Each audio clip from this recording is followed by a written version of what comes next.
Bonjour Monsieur Gazot, et merci d'avoir accepté notre invitation. Vous êtes président du Nîmes Olympique depuis 2002. Vous êtes quelqu'un de très discret et de l'extérieur vous donnez l'impression d'être plus un bon père de famille que dirigeant d'un grand club de foot. Quelle analyse faites-vous des 11 dernières années? Oui, alors effectivement, bon père de famille, j'ai qu'un enfant, mais j'espère effectivement que je suis un bon père de famille. Bon, je suis un président, c'est pas à moi à juger de mes actions, mais c'est vrai que je suis discret parce que je préfère faire et peut-être ne pas le dire que de le dire et ne pas le faire. Donc il y a eu durant 10 ans, vous l'avez dit, des hauts et des bas. Mais je pense que bon, ces 10 ans, il y a quand même des côtés positifs, même au niveau sportif. Il y a eu une finale de Coupe Gambardella, il y a eu une demi-finale de Coupe de France avec beaucoup de victoires sur des équipes de Ligue 1. Il y a eu de remontées de nationale à Ligue 2. Il y a eu malheureusement une descente en nationale. Donc on ne peut pas sauter au plafond, mais à l'heure actuelle, puisque nous sommes au 6e de Ligue 2, Nîmes Olympique est la 26e équipe au niveau national, ce qui est quand même déjà pas si mal. Voilà, donc dans ma gestion, c'est vrai que je suis discret, c'est vrai que je suis peut-être beaucoup plus sévère qu'il n'y paraît à l'extérieur.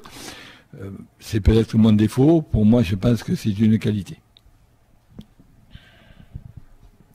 Contre vent et marée, vous avez suivi votre ligne de conduite, qui peut-être nous mènera à la L1 prochainement. Avez-vous malgré tout des regrets sur certains choix que vous avez faits et si oui, lesquels?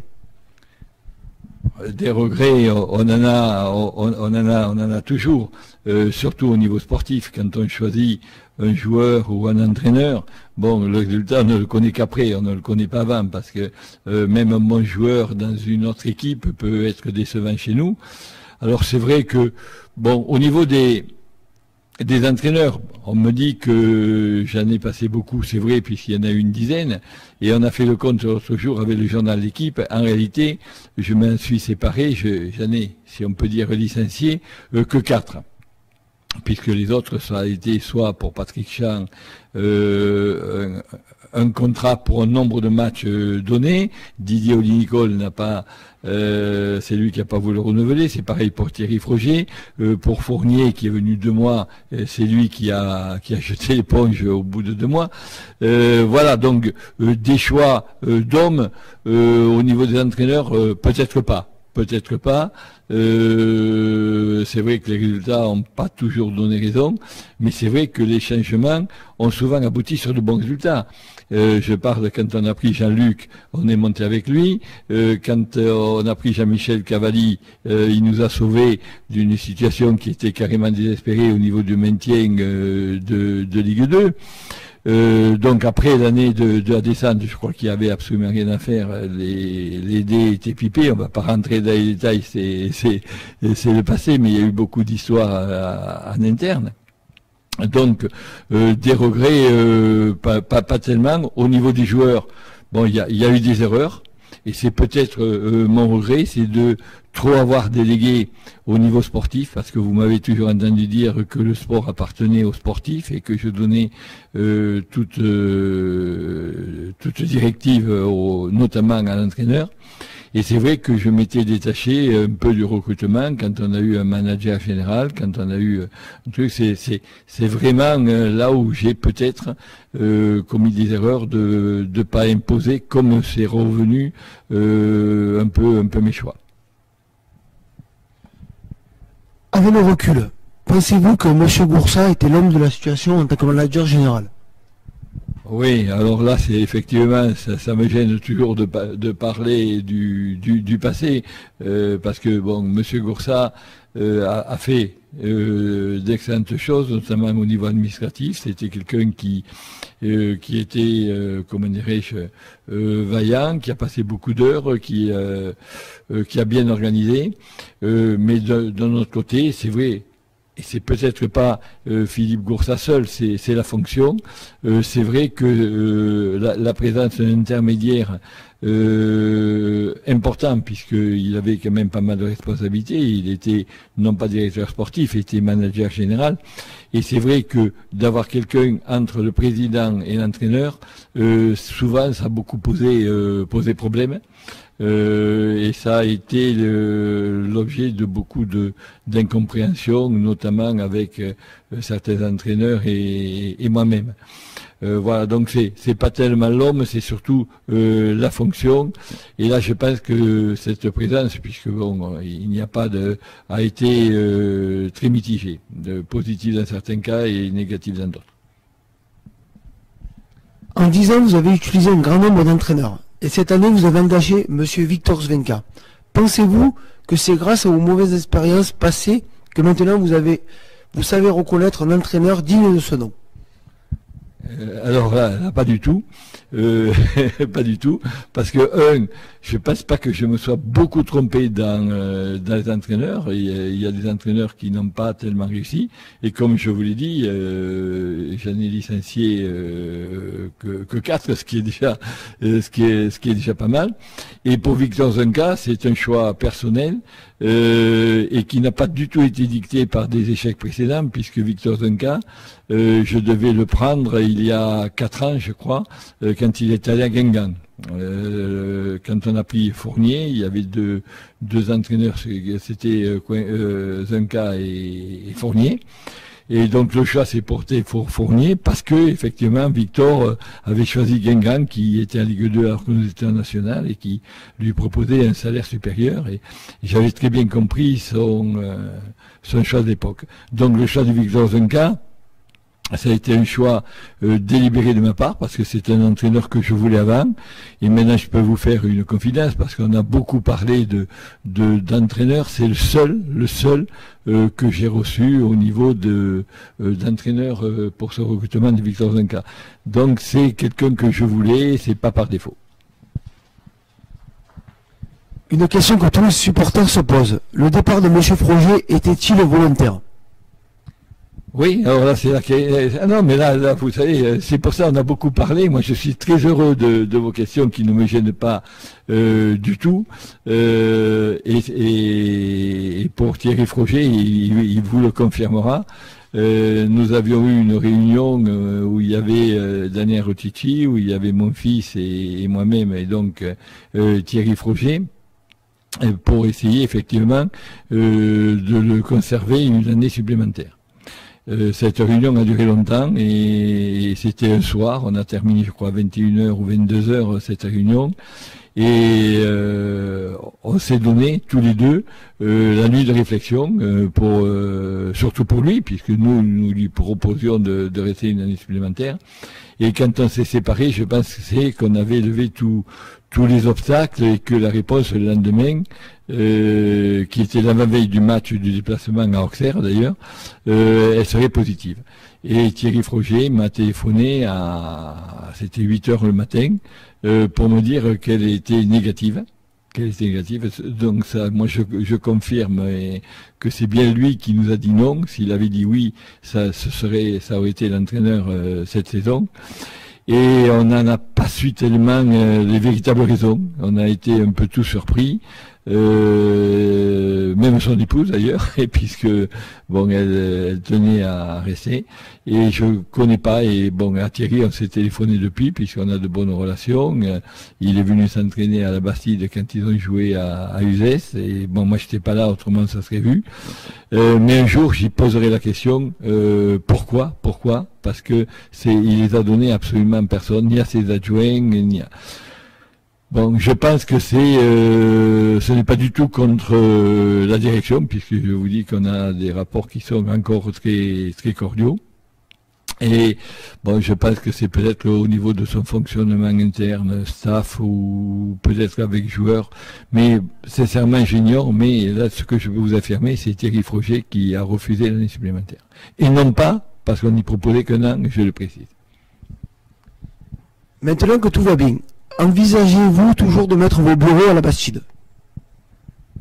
Oui, alors les bureaux, effectivement, on devait mettre le siège social à Bastide parce qu'on avait trouvé qu'un fonctionnement commun qui réunit un lieu commun au niveau administratif comme au niveau sportif entre l'association et la partie professionnelle était une bonne chose.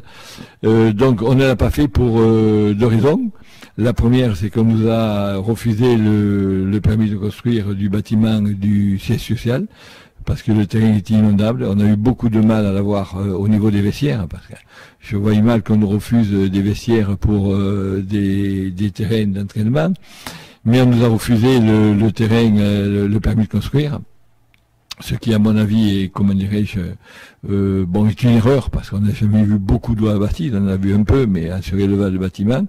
Donc ça n'a plus été d'actualité au niveau financier, déjà, parce que, la descente nationale nous a coûté beaucoup d'argent, et la situation financière actuelle du club ne le permet pas. Mais je suis persuadé que si un jour on a les moyens, et surtout si on venait à monter cette année ou une année ultérieure, moi je pense que c'est une bonne chose d'avoir tout regroupé sur le même site. Où en est-on de la section féminine? Alors la section féminine, c'est quelque chose qui deviendra une obligation pour les clubs pro. Je pense qu'un jour ou l'autre, on imposera aux clubs pro d'avoir une section féminine. Pour des raisons qui sont aussi budgétaires, parce que c'est une section qui est très déficitaire et qui mérite des subventions supplémentaires. Alors que je sache, on n'a pas pu avoir, parce que là on a de bonnes relations avec la section féminine et on n'est pas opposé sur le principe, mais on a demandé, les deux présidents, aux collectivités locales de voir si elles pouvaient nous aider financièrement. Et là, c'est là où on voit que le football est un peu délaissé. On a eu un niet catégorique. Donc, on ne peut pas prendre actuellement sur nos finances des déficits supplémentaires pour l'équipe féminine. Donc, on a passé, pour essayer de rapprocher, une convention avec la section féminine où on leur met à disposition des terrains pour s'entraîner dans un premier temps, où ils bénéficient des tarifs que nous avons au niveau des équipements, et où on leur fait quelques faveurs sur certains problèmes, mais on ne peut pas tout faire et l'Union olympique ne peut pas tout supporter. Mais je suis tout à fait favorable à intégrer à moyen terme la section féminine au sein de l'Union olympique. Vous avez récemment déclaré que lorsqu'un repreneur sérieux se présentera, vous vendrez le club. On a entendu plein de bêtises. Que s'est-il passé avec Paris Vendu, RMC, etc., etc. Leur offre n'était-elle pas à la hauteur de vos exigences? Voilà, pour RMC et Paris Vendu, on remonte à quelques années. Il date de 7-8 ans. C'est vrai que j'avais eu un rendez-vous sur RMC. J'ai été reçu à Paris, et ma déception, et là je peux le dire publiquement, vous savez, c'est peut-être pour ça que je m'explique pas assez, il y a des incompréhensions. Ma déception était très grande, parce que à cette réunion, il y avait Monsieur Veil, il y avait Monsieur Bourdin, il y avait Monsieur de Paris Vendu, là, j'ai oublié son nom, qui a beaucoup critiqué. Et à cette réunion, on m'a proposé la chose suivante, et on n'a rien à cacher, surtout maintenant. C'est-à-dire que je dis bien, 70% du capital au club et que j'en garde 40, c'est-à-dire ces messieurs ne mettaient pas un centime dans la reprise du club, et ils promettaient de faire rentrer 1 million de sponsoring, je dis bien de sponsoring au club. Donc ça m'a paru un peu vexatoire que premièrement on veuille 70% d'actions sans donner quelque chose, puis de faire entrer du sponsoring, il n'y avait pas de garantie, puis ça ne pérennisait pas le club, parce que ce n'était pas dit si on faisait rentrer sur un an ou chaque année cette somme-là.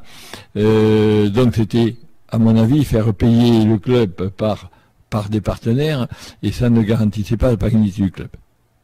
Pour la seconde chose, et ça je peux vous dire que c'était réel, l'année dernière on on a parlé de trouver quelqu'un qui pouvait mettre 2 millions dans le capital pour une augmentation de capital, c'est-à-dire pas une vente.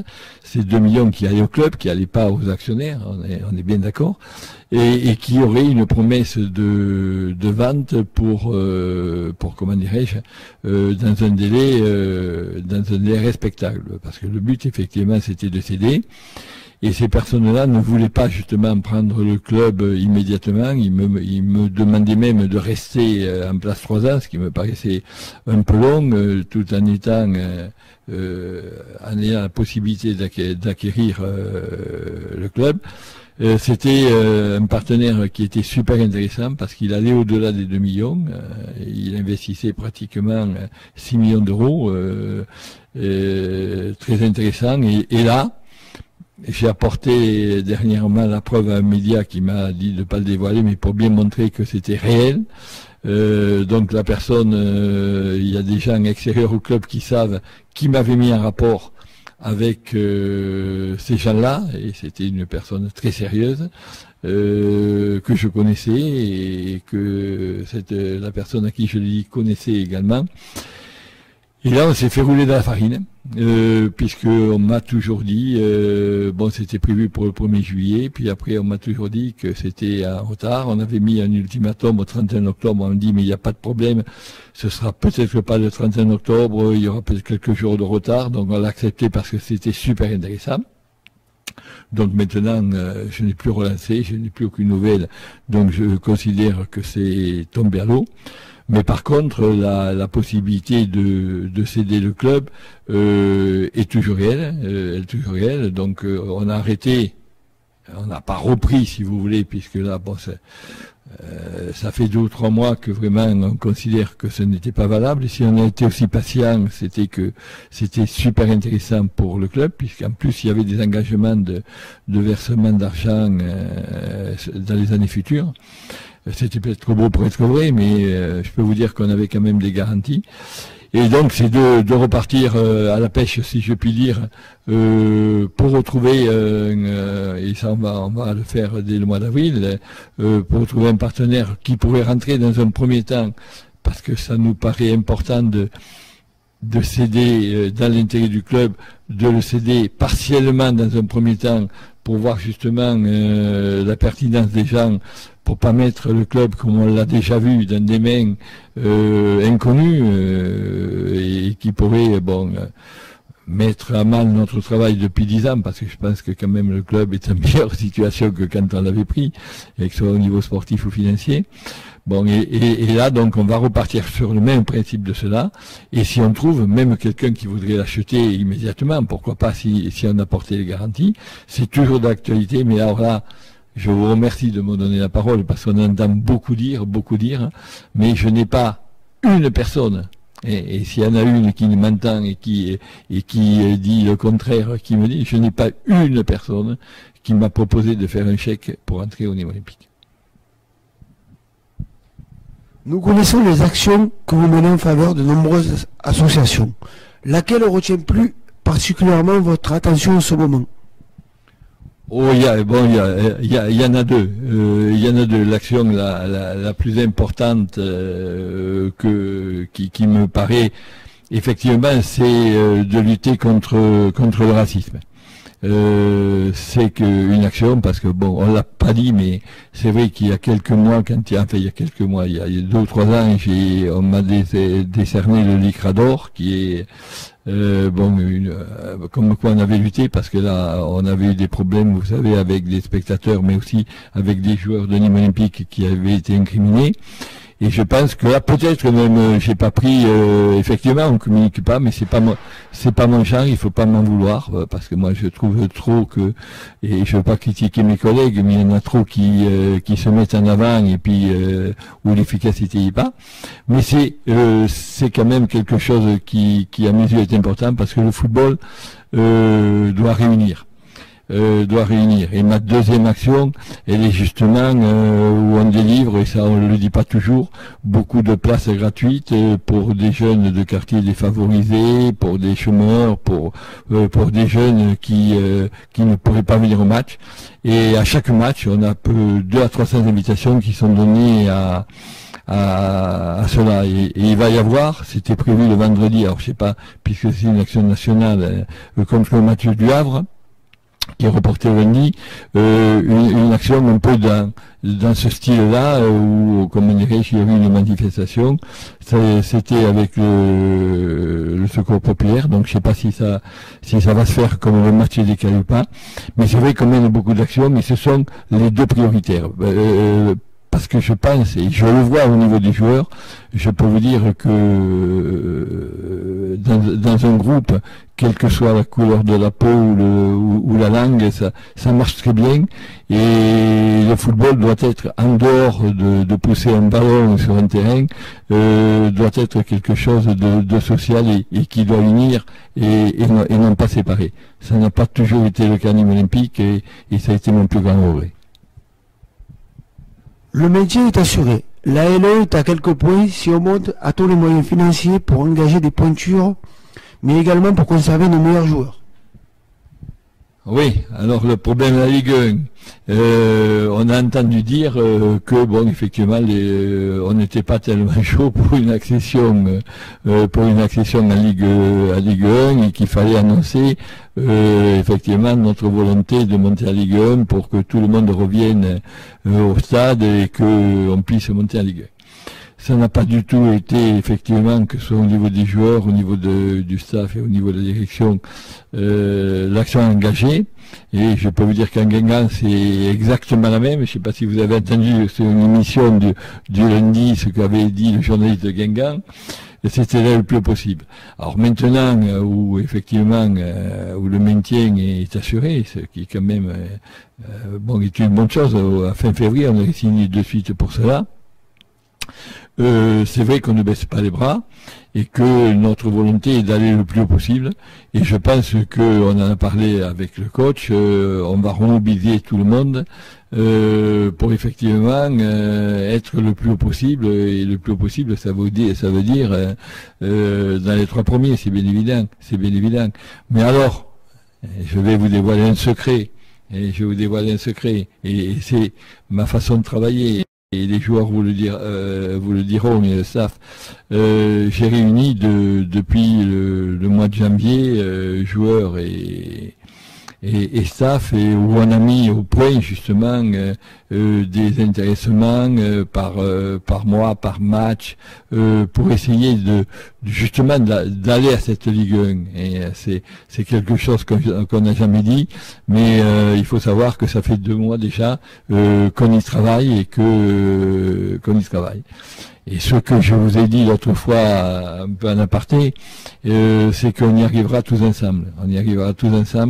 Et c'est vrai qu'au sein du club, il règne un climat qui est excellent, que moi je n'ai pas connu depuis que j'étais président. Quand je dis climat, c'est-à-dire entre joueurs, avec le staff, avec les dirigeants, avec les salariés du club, parce qu'il faut savoir qu'il n'y a plus de salariés du club hors football, et eux ont un rôle important aussi à jouer. Et que si on se vante du mercato d'avoir fait, si on a pu prendre 2 joueurs, il n'y a pas beaucoup de clubs qui ont recruté au mercato de Ligue 2, il y en a beaucoup plus qui ont vendu, c'est aussi parce que la gestion le permettait.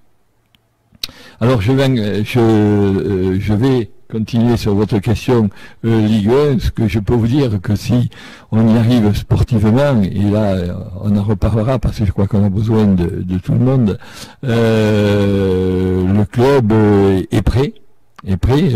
Il n'y a pas financièrement, on y arrivera. Moi, à mon avis, d'ailleurs, ce serait beaucoup plus facile de boucler un budget de Ligue 1 en embauchant des joueurs de peinture, sachant que l'expérience nous a montré, là il faut pas donner de faux espoirs, c'est qu'il ne faut pas tout renouveler l'effectif. Il faut prendre peut-être que 3 ou 4 joueurs, mais 3 ou 4 joueurs de peinture véritablement supérieurs. Et on l'a vu avec des clubs qui sont montés, il faut pas faire des erreurs du passé, parce que quand on dit regretter, c'est parce qu'on a renouvelé peut-être en trop grand nombre l'effectif chaque année. Si on monte, c'est que on aura un effectif de valeur qu'il faudra certes améliorer, mais surtout pas bouleverser.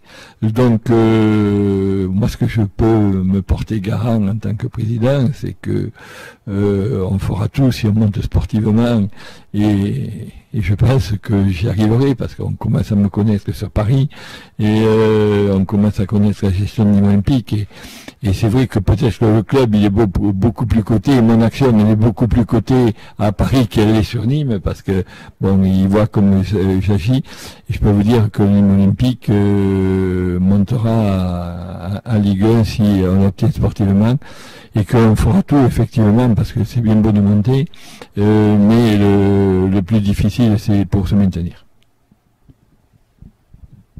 Nous vivons une saison exceptionnelle, mais malheureusement le public a du mal à se déplacer au Costières. Quel message aimeriez-vous passer à la population nîmoise pour qu'elle vienne supporter son équipe? Oui, alors le message, il est un peu double. Il va se passer déjà par un coup de gueule, parce que et je parle pas des Nîmois en tant que Nîmois, mais c'est vrai que bon, ça fait un petit moment que je suis au club, vous l'avez dit, mais souvent on s'est senti seul.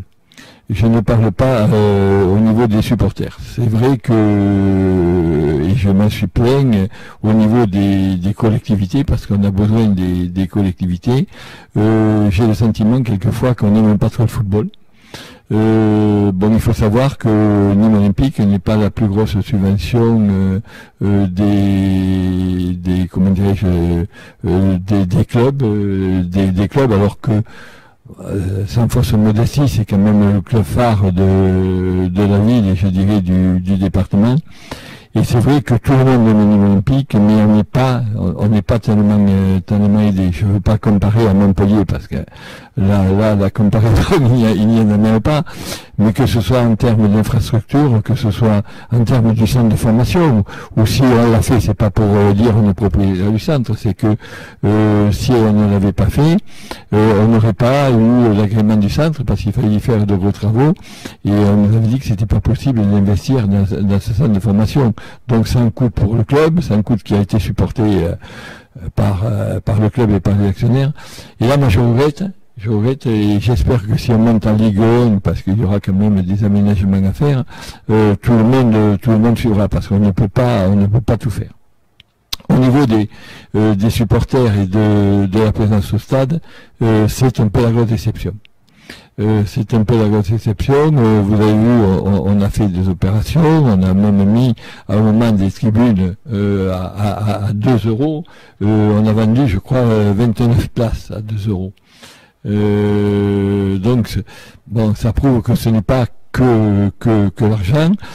Bon, on a essayé de toucher un peu de monde, et c'est vrai que c'est un peu incompréhensible, parce que on a un bon classement. On voit quand même du bon football. Donc on a une opération qui est menée pour le match contre Tours à demi-tarif, qui touche à absolument tout le monde, qui donne des places 4 €, 7,50 €, 10 €. Je pense que c'est abordable. Et si quelqu'un venait me voir en disant excusez-moi, je peux pas mettre ça, eh bien je serai le premier à lui donner une invitation. Donc je pense pas que ce soit là. Comme je vous disais, on fait des actions au niveau de chômeurs, au niveau de gens défavorisés. Donc je pense pas que ce soit ça. Et c'est quelque chose qui est incompréhensible et qui est, si on veut arriver à Ligue 1, c'est pour ça que je rallie un peu les deux. À Nîmes, on veut beaucoup de choses, mais souvent on ne veut pas payer. Et on le voit par la demande d'invitation. Bon, or, comme je dis aux joueurs, quand ils me demandent trop d'invitations, et si je donne que des invitations, eh bien à la fin du mois, je ne pourrai pas vous payer. Et il faut bien. Donc, on essaie de trouver le juste milieu, et on ne peut pas faire tout gratuit et avoir une bonne équipe. Et c'est du sport professionnel. Donc, on essaie de faire la meilleure façon. On n'avait pas baissé les places quand on est descendu en national. On ne les a pas augmentées quand on est remonté en Ligue 2. Donc je pense pas que ce soit qu'une affaire financière. Alors il y a la crise, il y a les horaires effectivement de début de saison. qui ont faussé notamment au niveau des abonnements.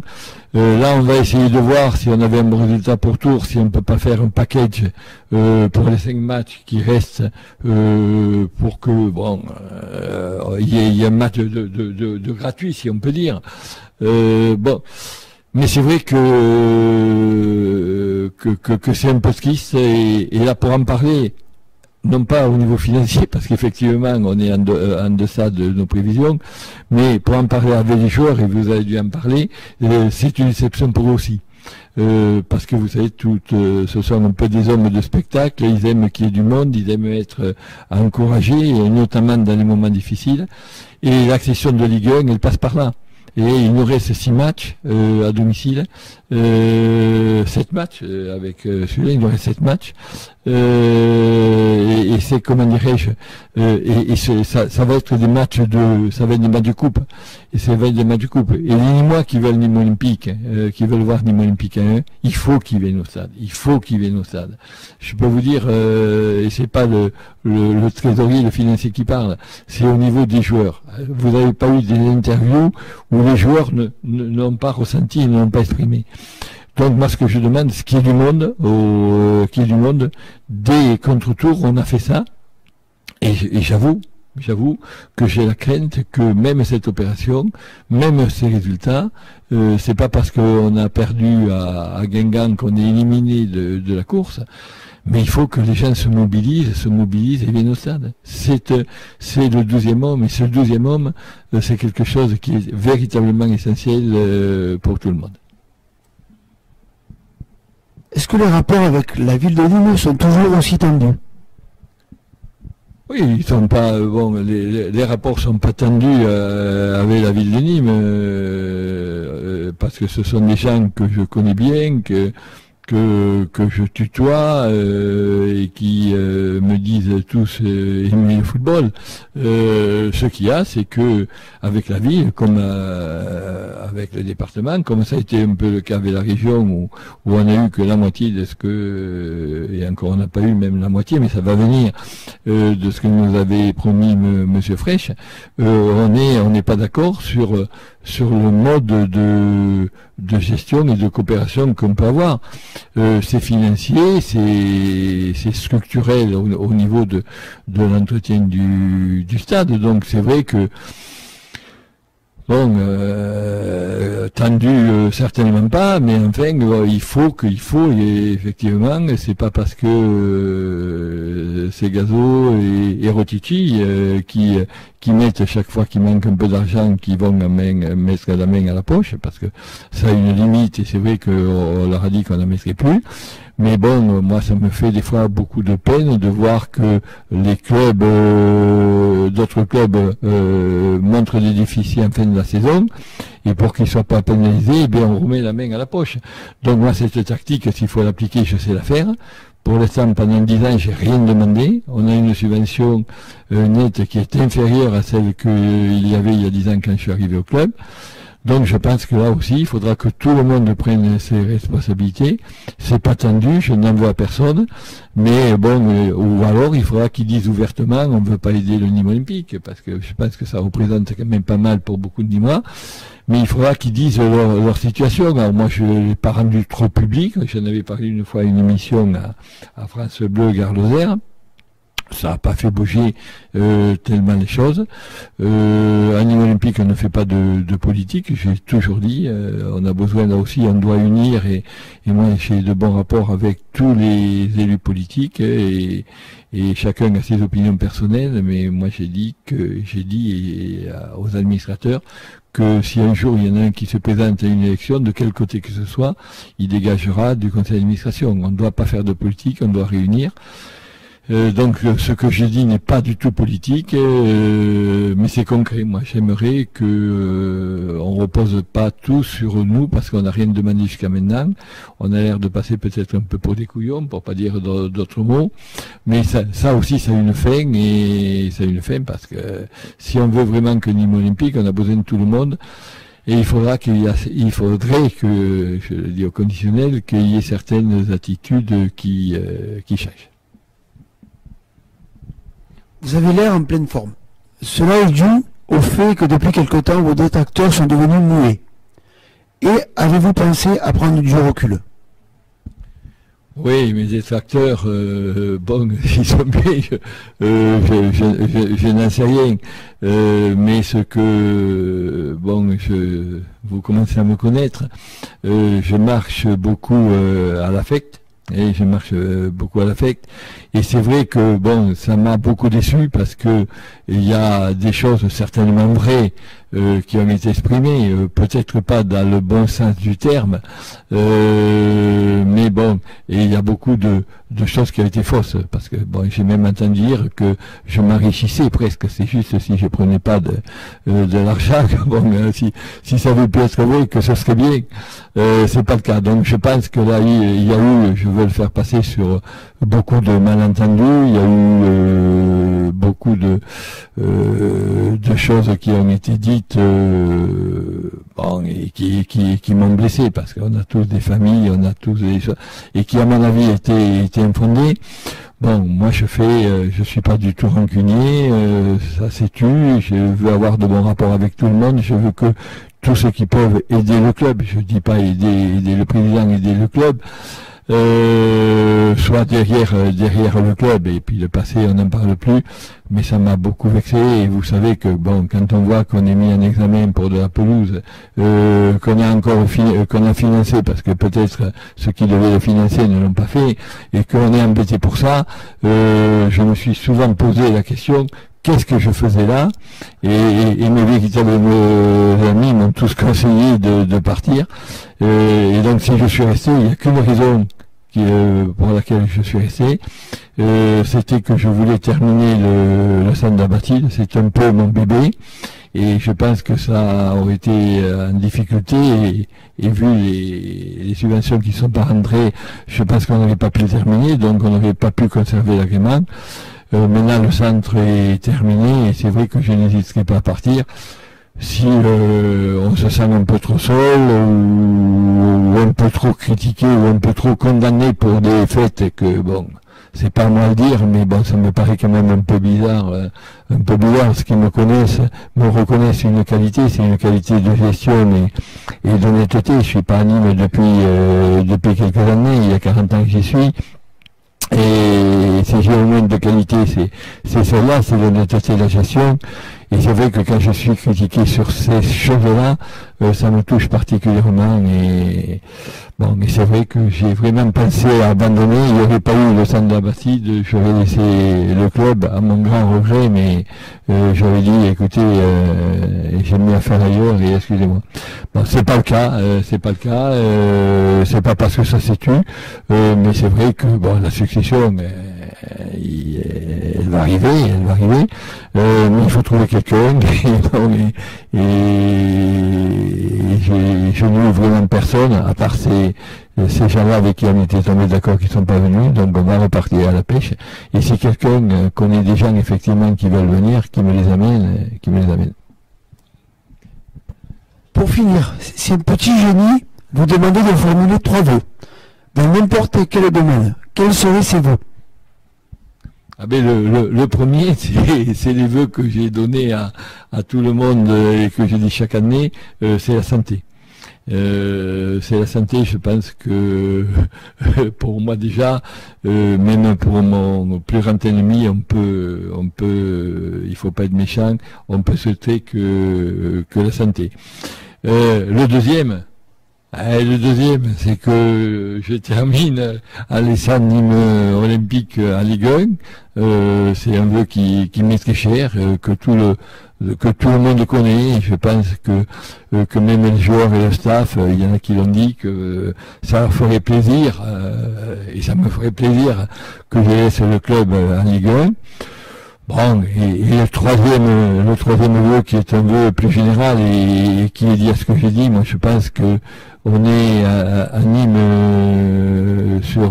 dans une ville qui est très compliquée, où on est un peu reboussier, et que ce que j'aimerais, c'est que, pas que pour l'Olympique, mais sur beaucoup d'actions, on arrive à à éluder tout ce qui est politique, tout ce qui est égo, tout ce qu'on puisse pour des actions importantes, qu'on puisse pousser tous dans le même sens. Et là, je peux vous dire que par expérience, si on y arrive, eh bien, c'est qu'on sera bon parce que c'est difficile. Et à mon avis, c'est beaucoup plus judiciable. Et vous parliez de ce qui s'est passé avant. Le cocu d'affaires, ça a été le club. Et on a perdu beaucoup de temps. Alors, je dis pas qui c'est qui a tort, qui c'est qui a raison, mais on a perdu beaucoup de temps. Et je pense que c'est le vœu qui va avec le troisième, c'est qu'on arrive à trouver cette unité et qu'on aille au principal et que c'est pas parce qu'on n'est pas d'accord sur des bricoles qu'on se chamaille. Je pense qu'il faut pousser dans le même sens. Et pour conclure, ce sera mon message. Et je voudrais qu'on pousse dans le même sens dès maintenant parce que tout n'est pas perdu. Ce sera pas facile. Comme j'ai déclaré dans la presse, on n'en fera pas. Il faudra pas en faire une maladie si on n'y arrive pas. Parce que c'est un peu pour ça qu'on l'annonce pas, mais pousser tout dans le même sens pour essayer d'y arriver. Et si on n'y arrive pas cette saison, eh bien effectivement, il faudra pousser pour qu'on y arrive la saison prochaine. Et je crois que je n'ai pas répondu à une de vos questions au sujet de conserver les joueurs. Je pense que pour conserver les joueurs, la meilleure façon, effectivement, c'est de monter en Ligue 1, parce qu'il sera très difficile de conserver effectivement tout le monde si on n'y arrive pas, vu la saison qu'on vient de réaliser. La dernière question, qui parle de nos jeunes. Que pensez-vous de la situation de la CFA2 ? Alors là, j'élargirai beaucoup plus. J'élargirai beaucoup plus parce que c'est la déception de la saison, parce que il n'y a pas que la CFA2 qui va mal. Il y a les 17, il y a les U17, les U19. On a pratiquement tous ceux qui sont au centre de formation qui maintenant ont des stations meilleures qu'avant, avec des résultats qui sont très mauvais. Alors ça, on en a discuté en interne aussi, hein, on en a discuté en interne. Alors il y a l'association qui gère des choses, il y a la SAPS. Donc moi je me suis occupé que les joueurs pros qui dépendent de moi-même, quand ils descendent, jouent le jeu. Bon, apparemment c'est ce qu'on m'a dit que c'était le cas, mais c'est vrai que c'est très préoccupant parce que si la CFA2 devait descendre en DH, même si nous restions en Ligue 2, c'est quand même préjudiciable au niveau des équipes, au niveau des joueurs qu'il faut faire revenir et tout. Puis au niveau des U19, c'est l'équipe type c'est l'équipe phare plutôt de notre centre de formation. Donc là voilà, là aussi, on n'est pas resté inactif. J'ai eu des réunions avec les responsables du centre de formation, en leur demandant que je demandais le maintien de ces trois équipes. Donc c'est un peu mal barré. Et là aussi, peut-être ça fera pas beaucoup de bruit, mais je prendrai des décisions en fonction effectivement de maintien ou pas de ces équipes-là. Ben merci pour cet entretien, Monsieur Gazo. Et pour finir, est-ce qu'on pourrait savoir le nom de l'actionnaire qui vous a fait une offre ? Non, c'est pas possible. C'est pas possible. Non, pour une raison très simple, c'est que c'est une société qui était importante et on a fait signer un protocole de non-communication vers l'extérieur, comme dans beaucoup de cas ça se fait.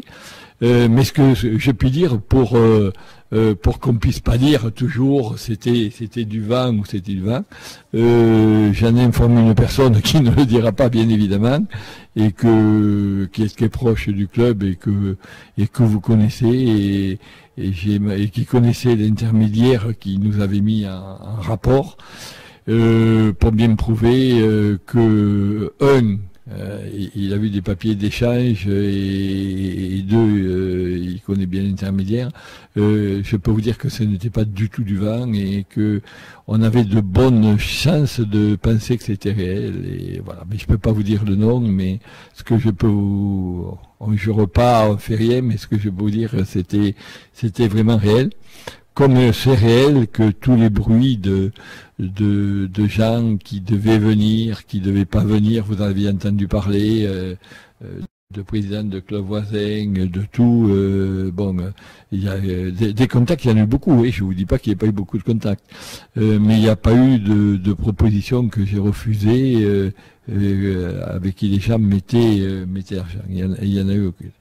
Donc on va essayer parce que les résultats et d'être en Ligue 2, c'est quand même un argument parce que toutes les négociations c'était nouées quand on est national. Mais il faut trouver quelqu'un, parce que je suis pas éternel, deux, il y a une limite d'âge au niveau des statuts, mais j'espère que j'y arriverai pas. Mais il faut trouver quelqu'un qui reprenne, mais quelqu'un, on peut pas faire n'importe quoi. On l'a vu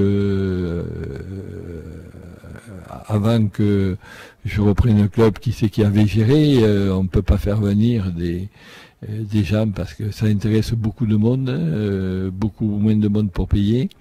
Et Nîmes Olympique, c'est quelque chose, et si je suis là, et je l'ai pas dit, parce que c'est un club que j'adore, c'est pour ça que ça m'a fait mal un peu au ventre, et que je suis resté, parce que on n'a pas fait ça, parce que ça n'a pas été facile financièrement et humainement, mais